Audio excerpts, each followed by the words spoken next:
여러분 안녕하세요. 8월 7일 목요일 사김의 교회 아침 말씀입니다. 오늘 함께 나눌 말씀은 누가복음 13장 18절에서 21절입니다. 오늘의 말씀은 고정 댓글을 통하여 아침 말씀을 들으며 함께 볼 수 있습니다. 그러므로 예수께서 이르시되 하나님의 나라가 무엇과 같을까? 내가 무엇으로 비교할까? 마치 사람이 자기 채소밭에 갖다 심은 겨자씨 한 알 같으니 자라 나무가 되어 공중의 새들이 그 가지에 깃들였느니라. 또 이르시되 내가 하나님의 나라를 무엇으로 비교할까? 마치 여자가 가루 서말 속에 갖다 넣어 전부 부풀게 한 누룩과 같으니라 하셨더라. 아멘. 성경의 핵심은 하나님 나라입니다. 예수님 앞서 온 세례 요한도 그리고 예수님도 하나님 나라를 선포하셨지요. 그냥 전하신 것이 아닙니다. 가르침의 핵심으로, 사역의 핵심으로 전하셨습니다.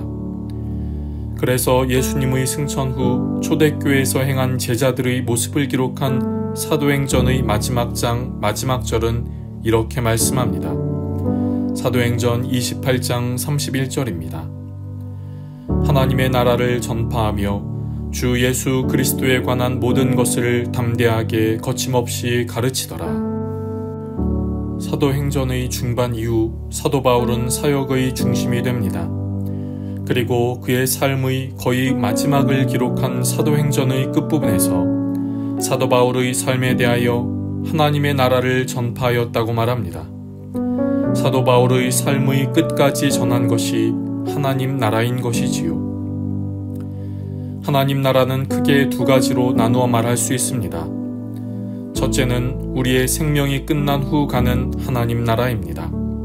우리는 흔히 천국이라고 부르지요. 우리가 예수 그리스도를 믿을 때 하나님의 자녀가 됩니다. 그리고 우리의 호흡이 끝나는 날을 경험하지만 그 이후 예수님과 영원히 사는 것입니다. 요한계시록에 의하면 이 나라에는 슬픔도 고통도 눈물도 없는 나라입니다. 두 번째로 하나님 나라는 이 땅에 임한 하나님 나라입니다. 예수님께서 이 땅에 오시면서 하나님의 나라는 임했습니다. 그러나 그 하나님 나라는 완전하게 임하지 않았습니다. 그러나 그 하나님의 나라가 완전하게 임할 것입니다. 그래서 이것을 이미 그러나 아직이라고 말합니다. 이것을 이해하기 위해서는 하나님의 나라는 우리가 흔히 생각하는 지도상의 나라의 개념이 아닌 통치와 다스림의 개념으로 이해해야 합니다. 하나님의 통치와 다스림을 고백하는 그곳이 하나님 나라인 것이지요. 우리가 세상 곳곳을 다니고 다양한 일을 할 때에도 하나님의 통치와 다스림을 고백한다면 그곳이 하나님 나라요. 우리는 하나님 나라 백성으로서 살아가는 것입니다. 그러나 예수님 당시 유대인들은 이런 하나님의 나라를 생각하지 않았습니다. 그들이 생각하는 하나님 나라란 메시아를 통하여 이루게 될 강력한 나라였습니다. 특히 예수님 당시 유대인들은 로마의 지배를 받고 있었기에 기다리던 메시아가 오시면 강력한 나라가 되고 로마를 깨뜨려 부수는 일이 있게 될 것이라고 생각을 한 것이지요. 그렇기에 유대인들은 예수님을 이해하지 못했습니다. 자신들은 강력한 나라를 꿈꾸었는데 이 예수님이 회개하라고 외치고 몸과 마음의 병든 이들을 고치시고 말씀을 가르치는 것으로만 그쳤기 때문입니다. 이런 당시의 사람들 앞에서 예수님은 오늘 두 가지의 비유를 통해 하나님 나라를 가르치십니다. 그리고 이 비유를 통하여 공통적으로 말씀하시는 것은 하나님의 나라는 성장하고 영향력이 있을 것이란 것입니다. 예수님은 먼저 하나님 나라를 겨자씨에 비유하십니다. 오늘 본문 19절입니다. 마치 사람이 자기 채소밭에 갖다 심은 겨자씨 한 알 같으니 자라 나무가 되어 공중의 새들이 그 가지에 깃들였느니라. 당시 겨자씨는 매우 작은 것을 표현할 때 쓰였습니다. 예수님이 하나님 나라를 이렇게 비유하셨을 때 사람들은 천국이 그렇게 작다는 말인가? 라고 생각했을 것입니다. 그러나 예수님이 겨자씨를 통해 하나님 나라를 말씀하신 것은 그 겨자씨가 자라서 나무가 된다는 것을 말씀하시는 것입니다. 공중의 새들이 깃들일 정도의 큰 나무가 된다는 것이지요. 즉, 예수님은 하나님 나라에 대하여 마치 겨자씨 한 알처럼 작게 시작하지만 결국은 크게 성장하게 될 것이라는 말씀을 하신 것입니다. 이어서 예수님은 하나님 나라를 누룩으로 비유하여 말씀하십니다. 오늘 본문 21절입니다. 마치 여자가 가루 서말 속에 갖다 넣어 전부 부풀게 한 누룩과 같으니라 하셨더라. 당시 사회에서 누룩은 그다지 좋은 의미를 주지 않았습니다. 예수님이 바리새인들을 지칭하시며 그들의 누룩을 조심하라고 하신 적도 있으니까요. 그런데 오늘 본문에서 예수님은 하나님 나라가 누룩과 같다고 말씀하십니다. 이 말씀을 조금 더 깊이 본다면 누룩은 가루 서말 속에 들어가는 누룩입니다. 가루 서말은 지금으로 말하면 20kg 정도, 이것으로 빵을 만들면 100명가량이 먹을 수 있는 양입니다. 즉, 가루 서말은 그만큼 양이 많다는 것이지요. 그러나 상대적으로 누룩은 적습니다. 훨씬 적은 양이지만 누룩은 20kg의 가루를 전부 부풀어 오르게 합니다.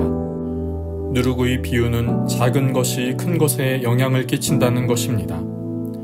하나님의 나라도 그렇습니다. 작지만 큰 영향력을 갖게 된다는 것이지요.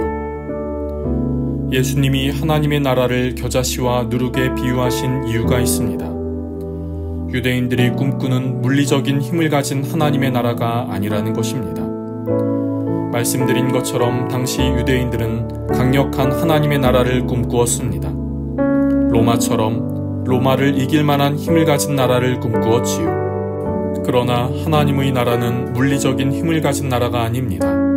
아니, 유대인들이 생각하는 강력함과는 거리가 멉니다.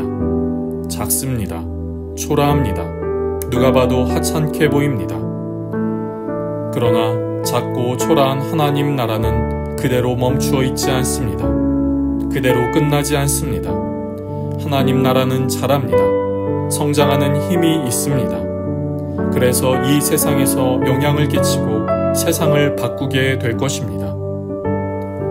그렇기에 여러분, 하나님 나라를 위해서 하는 일은 결코 실패하지 않습니다. 나의 일에 열매가 없어 보일지 모르지만 하나님은 여전히 일하고 계십니다. 지금 실패처럼 보이는 일이 있을지라도 내가 하나님의 말씀에 따라 충성스럽게 그리고 정직하게 일한 것이라면 그것은 실패가 아닙니다. 비록 지금 내가 원하는 결과를 갖지 못하더라도 하나님의 나라는 쇠하지도 망하지도 않는 나라입니다. 우리가 하나님 나라를 살기를 소망합니다.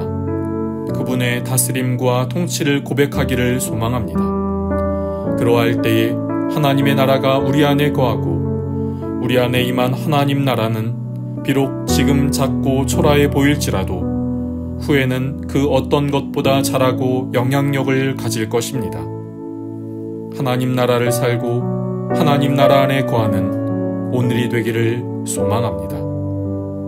기도하겠습니다. 하나님, 오늘도 우리에게 귀한 하루를 시작하게 하시니 감사합니다. 주님, 우리가 주님의 다스림과 통치 아래 거하는 오늘이 되게 하옵소서. 지금은 작고 연약할지라도 성장하는 힘이 있고 영향을 끼치는 능력이 있는 하나님 나라를 살게 하옵소서. 그래서 우리의 생각, 우리의 마음의 중심을 하나님께 드리며 하나님과 더불어 나아가는 하루가 되게 하여 주옵소서. 오늘 하루의 삶을 붙드시고 우리를 인도하여 주옵소서. 우리를 통하여 영광받아 주옵소서. 감사하며 예수님의 이름으로 기도드립니다. 아멘.